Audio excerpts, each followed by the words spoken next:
Already কিন্তু pay করে দিয়েছি, সেই সুদটা নেওয়া না, এটা মানুষ কি বুঝবে? দাম অনুসারে এটার কিন্তু পরিমাণ আমার কাছে একটু কম মনে হচ্ছে। এই হালুম কিন্তু রয়্যাল বেঙ্গল টাইগারের হালুম সেই হালুম না। এই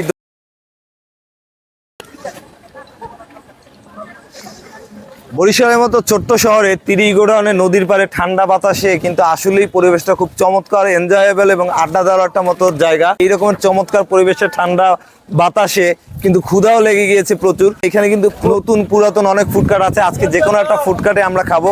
আচ্ছা, ও সামনে একটা তো ফুডকার্ট আছে, আসো একটু দেখি এখানে কি কি মেনু আছে। রেস্টুরেন্ট তো প্রচুর আছে, আমরা একটু এইখান থেকে দেখি।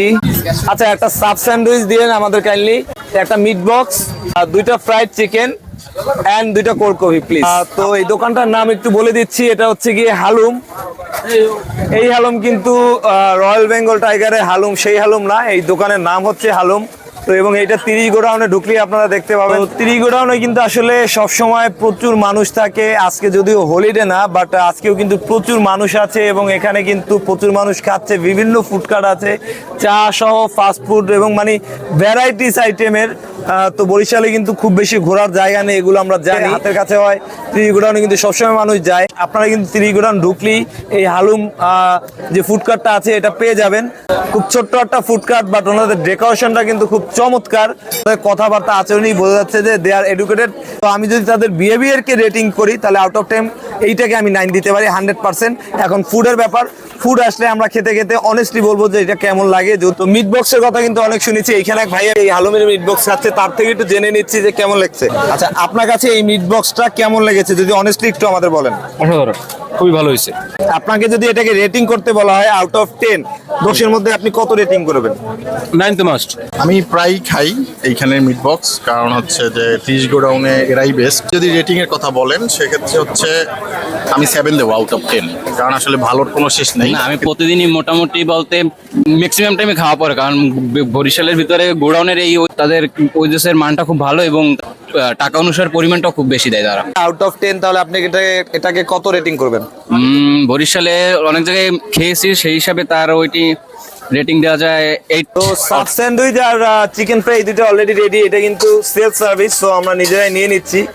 আর পে ফার্স্ট অলরেডি কিন্তু পে করে দিয়েছি, সেই সুদটা নেওয়া না, এটা মানুষ কি বুঝবে? আমরা সাব স্যান্ডউইচ এবং চিকেন ফ্রাই পেয়ে গেছি, তো এটা দিয়ে আমরা শুরু করতেছি। সাব স্যান্ডউইচের দাম ছিল 100 টাকা। সাব স্যান্ডউইচটা দেখেন ওনারা কিন্তু খুব সুন্দর করে লাভ শেপে কেটে আমাদের দিয়েছে। তো আমরা একটু ভিতরটা আপনাদেরকে একটু দেখিয়ে দিচ্ছি। চিকেন আছে, মেয়োনেজ আছে, প্রচুর সস টস দিয়েছে, সালাদও দিয়েছে। তো আমি এইটা দিয়ে আসলে শুরু করতে যাচ্ছি। বিসমিল্লাহ।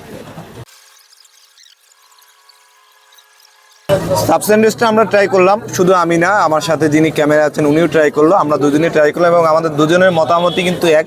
এইটা মোটামুটি ভালো, খুব ভালো বলবো না, বাট এটা ভালো। যদি রেটিং করি আউট অফ 10 তাহলে এটাকে 7.5 to 8 দিতে পারি। আমাদের মিট বক্স এবং কফি চলে এসেছে, তো কফি একটা আমি নিয়ে নিচ্ছি আর একটা তোমার জন্য তুমি নিয়ে নাও। মিট বক্সটায় পরে আসবো, আগে আমরা একটু চিকেন ফ্রাইটা টেস্ট করবো। আমি একটু প্রথমে দেখিয়ে নিতে যাচ্ছি। তো এখানে কিন্তু দুইটা লেগ পিস দিয়েছে আমাদেরকে। এখন কি আমরা ক্যামেরা নিয়ে এসেছি এই কারণে লেগ পিস না কি জানি না, বাট সাইজটা দেখতে পাচ্ছেন। ট্রাই করে দেখি। এটার দাম হচ্ছে 90 টাকা। তো দাম এবং টেস্ট অনুসারে এটা আমার কাছে অ্যাভারেজ লেগেছে, অর্থাৎ এটাকে আমি যদি রেটিং করি তাহলে আউট অফ 10 এটাকে আমি 7 to 7.5 দিতে পারি। এর থেকে বেশি আসলে আমি দিতে পারবো না, কারণ এই হচ্ছে হালুমের মিট বক্স, যেটার দাম হচ্ছে 150 টাকা। চিকেন আছে প্রচুর পরিমাণে, চিকেনের পরিমাণ কিন্তু আপনারা দেখতে পাচ্ছেন। ভিতরে কিন্তু ব্ল্যাক অলিভেরও কিন্তু পরিমাণ অনেক আছে। তো চিকেনটা দেখেন, চিকেনের সাইজটা কিন্তু বেশ বড় আছে। দাম এবং মান এই দুইটা কম্পেয়ার করে এটাকে যদি রেট করি আউট অফ 10 আমি এটাকে 8 দিতে পারি। অ্যাট লাস্ট আমাদের আছে যেটা, সেটা হচ্ছে কোল্ড কফি। এটার দাম হচ্ছে 80। দাম অনুসারে এটার কিন্তু পরিমাণ আমার কাছে একটু কম মনে হচ্ছে। পরিমাণ যাই হোক, মান কেমন এটা টেস্ট না করে বুঝতে পারবো না, তো একটু টেস্ট করে দেখছি। টেস্ট ভালো, কারণ এটার মধ্যে কফি পাউডারের সাথে সাথে প্রচুর পরিমাণে চকলেট ইউজ করা হচ্ছে, মিল্ক পাউডারটা ইউজ করা হচ্ছে, ভ্যানিলাটা ইউজ করা হচ্ছে, মানে ভ্যারাইটিস আইটেম ইউজ করা হচ্ছে। যতগুলো টেস্ট আমি বুঝলাম ততগুলো আমি ডিসক্রাইব করলাম, বাট এর বাইরেও কিন্তু অনেকগুলো আইটেম ইউজ করেছে যদিও কোল্ড কফিটার দাম অনুসারে পরিমাণে আমার কাছে কম লেগেছিল, বাট এটার যে টেস্ট অর্থাৎ এটার যে মানটাকে যদি কনসিডার করি তাহলে আউট অফ 10 এটাকে আমি রেট করলে 8 দেবো। সো আপনারা যদি 30 গোডাউন আসেন আপনারা কিন্তু এই হালুম এই ফুড কার্টটা থেকে খাবার টেস্ট করে দেখতে পারেন। এই ধরনের নিত্য নতুন খাবার সম্পর্কে নতুন নতুন ভিডিও আপডেট পেতে সবসময় আমাদের সাথেই থাকুন। যদি আপনারা ভিডিওটা ফেসবুক থেকে দেখে থাকেন তাহলে আমাদের পেজকে ফলো দিয়ে রাখুন, এবং যদি ইউটিউব চ্যানেল থেকে দেখে থাকেন তাহলে ইউটিউব চ্যানেলটাকে সাবস্ক্রাইব করে রাখুন। দেখা হবে ইনশাল্লাহ পরে কোনো ভিডিওতে। ততক্ষণ পর্যন্ত ভালো থাকুন, সাথে থাকুন। আল্লাহ হাফেজ।